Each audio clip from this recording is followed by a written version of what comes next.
Jesus chose 12 apostles. The Zodiac secret, hidden in Gnostic texts. There is a question so obvious that most people have simply stopped asking it, a question that sits directly at the surface of one of the most familiar stories in human history, waiting for someone to finally take it seriously.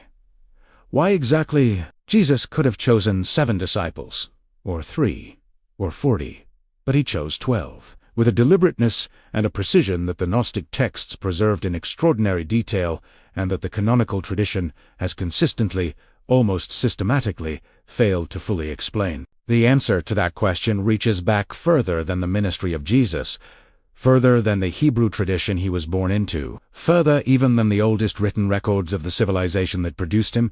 It reaches all the way to the stars, to the ancient understanding of the cosmos as a living, intelligently structured reality in which every human being is born into a specific position, a specific frequency, a specific celestial doorway through which the divine light enters their particular life. In the Aramaic mystical tradition that Jesus breathed within and taught from, the word for this celestial positioning, this placement of the human soul within the living architecture of the heavens, was and it described something so precise, so intimate, and so personally relevant to every person alive today that understanding it does not feel like recovering ancient astronomy. It feels like reading your own name written in a language older than any civilization that has ever tried to claim it. The Gnostic Gospel of the Egyptians, the Pistis Sophia, and the recovered texts of Nag Hammadi all preserve, in varying degrees of the same stunning correspondence. The 12 apostles chosen by Jesus were not assembled by accident, by affection, or by the practical logistics of a traveling ministry. They were assembled as a living zodiacal architecture. 12 human beings positioned to represent and transmit the 12 celestial frequencies through which the divine light moves into human experience. Before this video ends, you will never look at the 12 the same way again, and you will understand, perhaps for the first time, exactly where your own sign has always fit within the design that Jesus left encoded in the people. He chose to carry his teaching into the world. To understand what Jesus was doing when he assembled the 12, it is necessary first to understand the cosmological world he was living inside.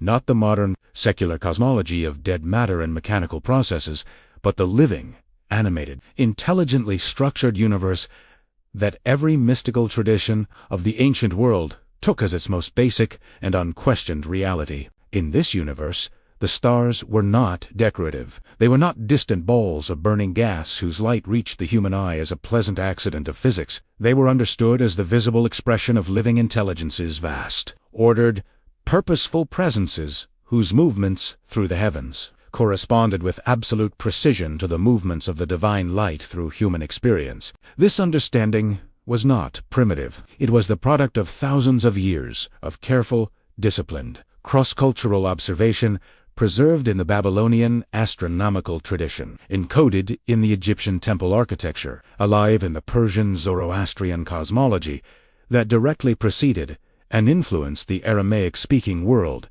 that Jesus inhabited.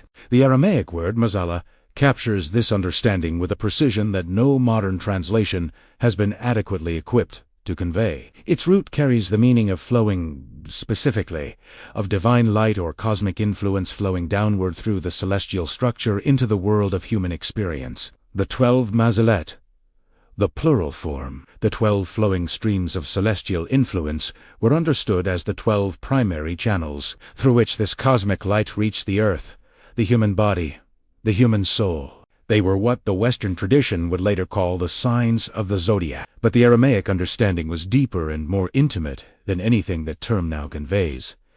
Each mazala was not simply a personality type or a seasonal marker. It was a living doorway, a specific frequency of divine consciousness through which a human soul enters physical reality and through which, if the path is walked consciously, it returns to its source. Jesus knew this framework with the intimacy of someone who had not merely studied it but inhabited it, and the choice of 12 disciples was, in the Gnostic understanding, the most precise and deliberate cosmological act of his entire ministry. The Gnostic texts that preserve the most explicit connections between the apostles and the celestial architecture are not the obscure or marginal documents of an eccentric fringe tradition. They are the texts recovered at Nag Hammadi in 1945, a library of 52 documents buried in the Egyptian desert around the 4th century, hidden from the systematic destruction that the newly institutionalized church was conducting against any version of the teaching of Jesus that exceeded or contradicted the boundaries it had decided to enforce.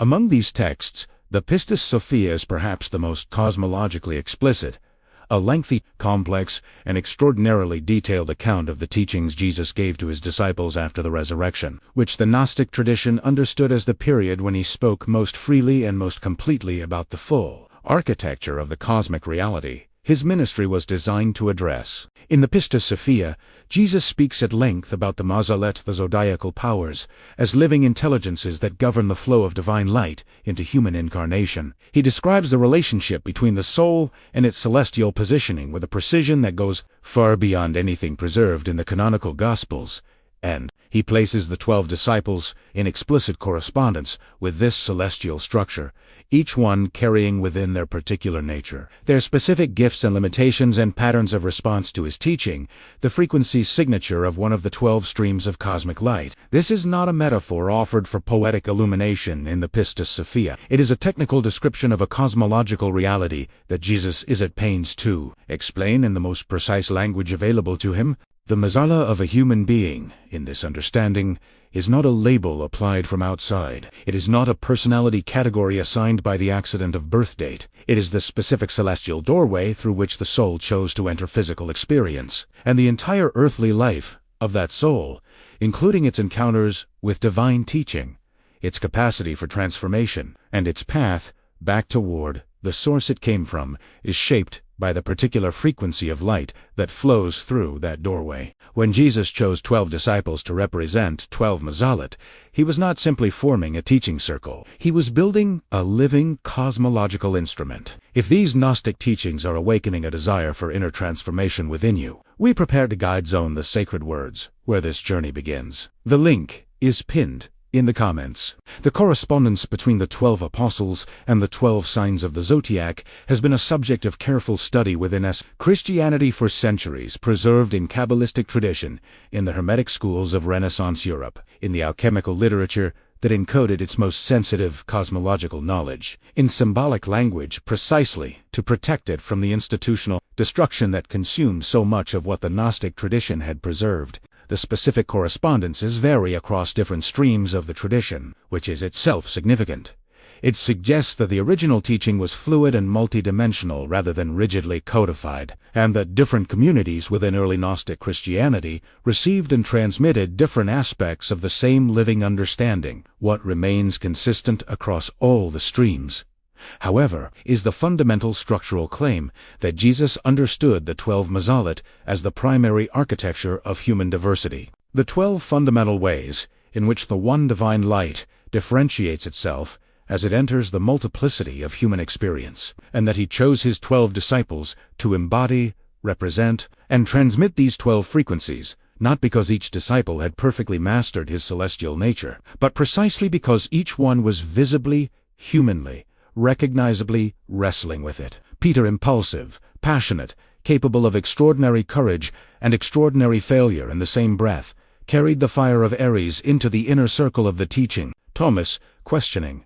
precise, unable to accept on faith what he had not verified through direct experience, embodied the earthy evidence requiring discernment of Virgo or Capricorn depending on the tradition consulted. John, the beloved disciple, the most mystical of the 12, the one to whom the most visionary and cosmologically complex texts are attributed, carried the deep water, boundary-dissolving frequency of Pisces or Scorpio, the signs most naturally oriented toward the dissolution of the separate self into the larger divine reality. Jesus did not choose perfect representatives of their celestial natures. He chose human beings in the full complexity of their actual lives, and in doing so, he demonstrated the central teaching about Mazala that the Gnostic tradition preserved with particular care, that the celestial doorway through which you entered is not a limitation. It is the specific shape of your capacity for the divine. Understanding the correspondence between your own Mazala and the apostolic tradition that Jesus established requires moving through the most important distinction that the Gnostic texts make about the nature of celestial influence,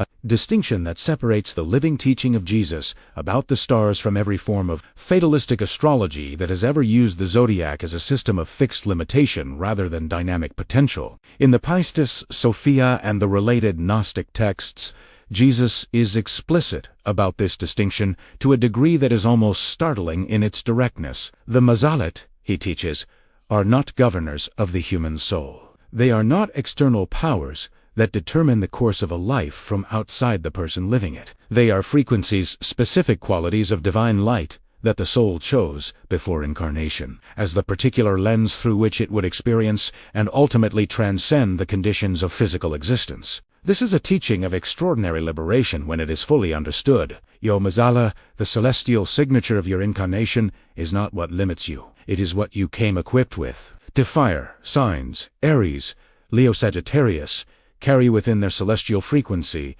the specific quality of divine light that manifests as creative will, the capacity to initiate, to lead, to burn through obstruction with the force of a directed intention. The disciples who carried this frequency in the circle of Jesus were not chosen despite their fiery, sometimes ungovernable nature.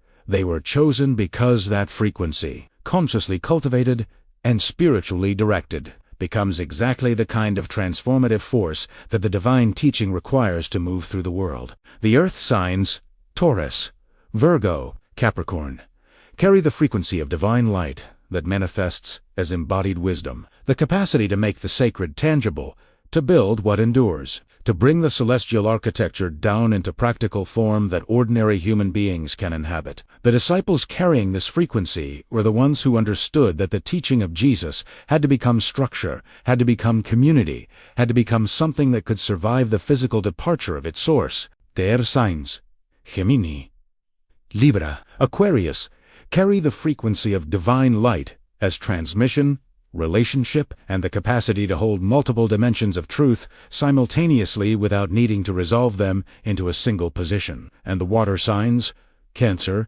Scorpio, Pisces, carry the frequency of divine light as depth, as the capacity to feel the full weight of human experience and move through it into the luminous reality on the other side. If this teaching is stirring something in your heart and you wish to explore it further, we prepared the guides that explain the first sacred words where the journey begins, their layers of meaning, and the transformation they carry. The link is pinned in the comments. The dimension of this teaching that the Gnostic texts preserve with the greatest care, and that the canonical tradition has been most consistently unable to contain, is what Jesus taught about the relationship between the individual Mazala and the path of conscious return to the divine source. In the cosmological framework of the Pistis Sophia and the Gospel of the Egyptians, the soul's descent into physical incarnation through one of the 12 celestial doorways is not a punishment, not a mistake, and not a random event. It is a chosen trajectory, a specific arc of experience that the soul takes on precisely because the qualities of consciousness that can only be developed through that particular mazala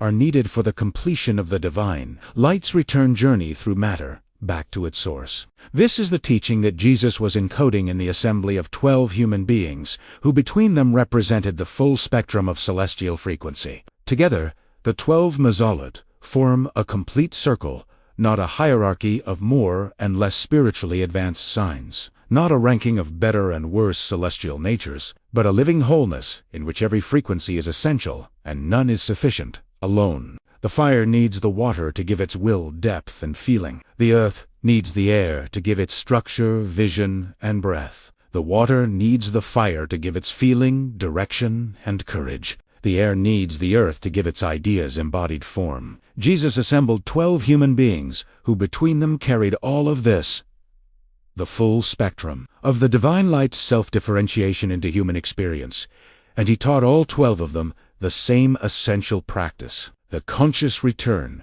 through the specific doorway of their own to the unified source that all 12 doorways ultimately open into. The Gnostic texts describe this return practice in the language of the Mazala with extraordinary specificity. Each sign has its specific inner work, its specific obstruction to be dissolved, its specific quality of awareness to be cultivated. Jesus knew each of his disciples in precisely this way. not simply as individuals with personalities and histories, but as specific celestial frequencies in the process of their conscious awakening. He taught each one, in the Gnostic understanding, the path that was native to their particular mazala.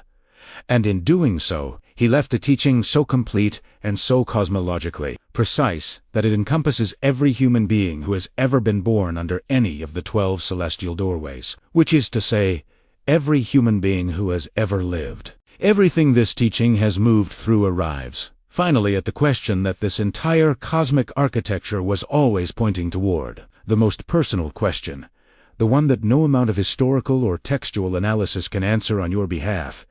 What is your mazala asking of you right now, in this specific season of your life? And what is the nature of the divine light that is trying to flow through the particular celestial doorway you came into the world through? The teaching of Jesus, in its Gnostic depth, was never about the stars as external determinants of a fixed fate. It was about the stars as a living map of the soul's chosen journey.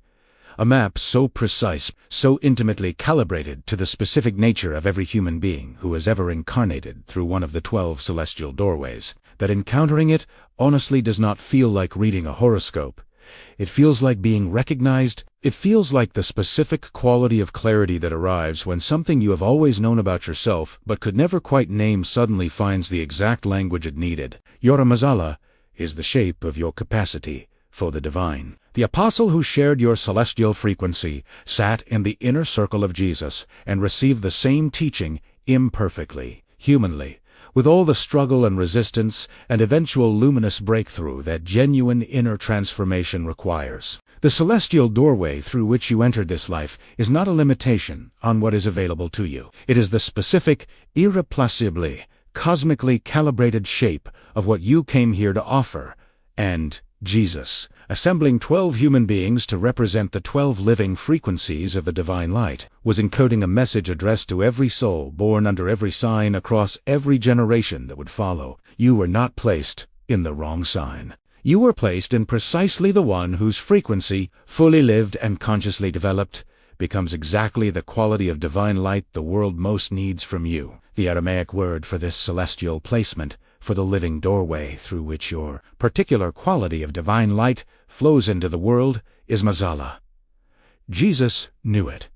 The 12 knew it. Now, so do you. Visit Divine Light Academy, my site dedicated to bridging ancient spirituality and modern living. There you will find my guides and a deep journey into Aramaic, the living language of the masters, designed to help you access states of deep resonance, clarity, and personal revelation. The link is pinned in the comments. Get ready! In the next video, I will reveal more sacred Aramaic words that unlock deeper spiritual understanding. Turn on notifications so you don't miss it. Right now, before you close this video, come to the comments and tell us, what did you feel? What shifted? We read every single response. And if this teaching found you today, subscribe to this channel. Every week, we go deeper into the ancient frequency codes that were always meant to be yours.